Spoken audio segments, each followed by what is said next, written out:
Hello, my students. Welcome back to Talk with Me. This channel is made especially for beginners who want to learn English slowly, clearly, and without fear. How are you doing today? Good? Okay. As you know, here we don't rush, we don't panic, we just talk and we learn together. Okay. If this is your first time here, I welcome you all again, my dear students. And if you're already part of our family, thank you so much for coming back. Love you all. What is the present perfect tense? Is it that hard, sir? Not at all, Anna. Let's understand this very slowly and easy way, okay? The present perfect tense is used to talk about something that happened in the past but is connected to now. Got it? This sentence is very important, so I will repeat it again.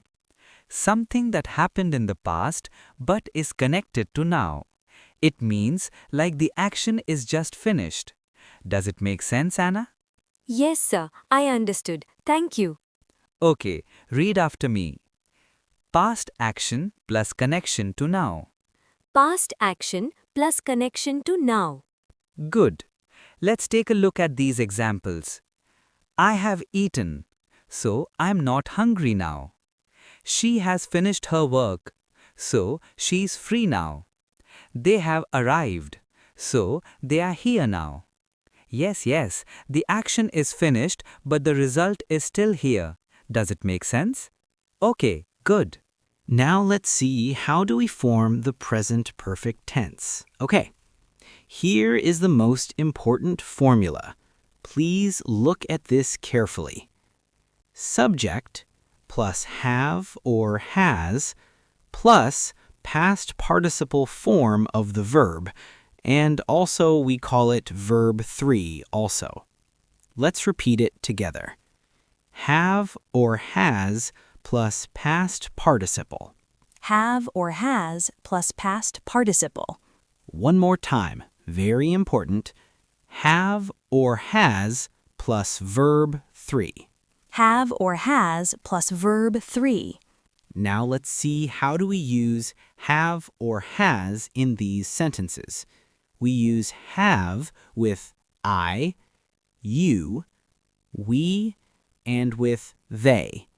And then we use has with he, she, and it. Keep this in your mind that have is used for plural subjects, whereas has is used for singular subjects. Okay, good. Look at these examples. I have learned English. She has learned English. If you say I has, English teachers will faint, okay? Sir, what is the past participle form of the verb? Oh, that's a great question, Anna. Okay, let's keep it simple. Past participle is always that third form, like go, went, gone. Got it? The easiest way to identify it is to remember that it almost always follows a helping verb like have, has, or had. For most regular verbs, it's quite simple because it just ends in ed, exactly like the past tense.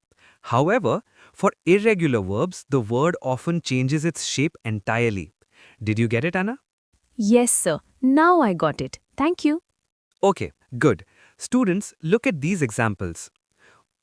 Some verbs I mentioned here are regular verbs, like play to played, work to worked, study to studied. See, they just ends in ed, exactly like the past tense. And also look at these verbs, they are called irregular verbs, like eat to eaten, go to gone, see to seen. The verb changes its shape entirely. Examples, I have played football. She has eaten breakfast. We have gone to school. Don't worry, you will learn these slowly, step by step. Okay, good. Okay, students, now let's see, when do we use the present perfect tense? First one is for life experiences, like I have visited India. She has seen the movie. they have tried English food. Have you tried speaking English, students? Yes, of course, sir. I think you have done.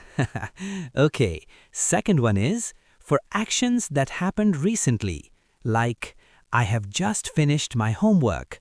She has already eaten. One more thing, students. In addition, to make it more natural, we use words like just, already, yet in the sentences, okay? Good. Third is used for actions that started in the past and continue now, like I have lived here for 5 years. She has studied English since 2022. Students, repeat this idea. Started in the past, still true now. Got it? Good. Now let's see how negative form is made, okay?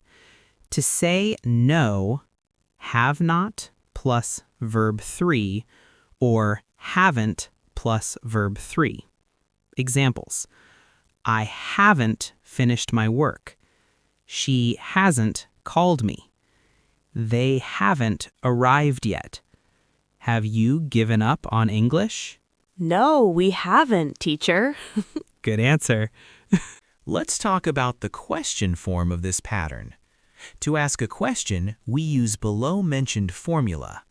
Have or has plus subject plus verb 3.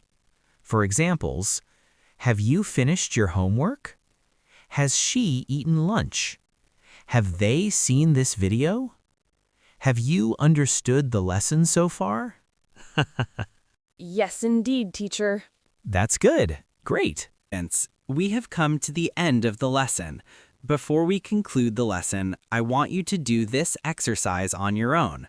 I will read this for you, okay? I, blank, finish my work. She, blank, not eat yet. You, blank, see this lesson. Write down the answers in the comment box, then I can check your answers and reply soon. Good. Excellent. All right, students, that's it for today's lesson. I hope you enjoyed learning the present perfect tense with me. I know some of you were thinking this lesson was too easy, and some of you were thinking it was too long. Remember, the more you practice, the more confident you become. So please, keep repeating the sentences, keep listening, and keep learning English every day. If you found this lesson helpful, don't forget to like, subscribe, and share this video with your friends. And yes, hit that little bell icon so you don't miss the next lesson. See you in the next video. Take care. Bye-bye.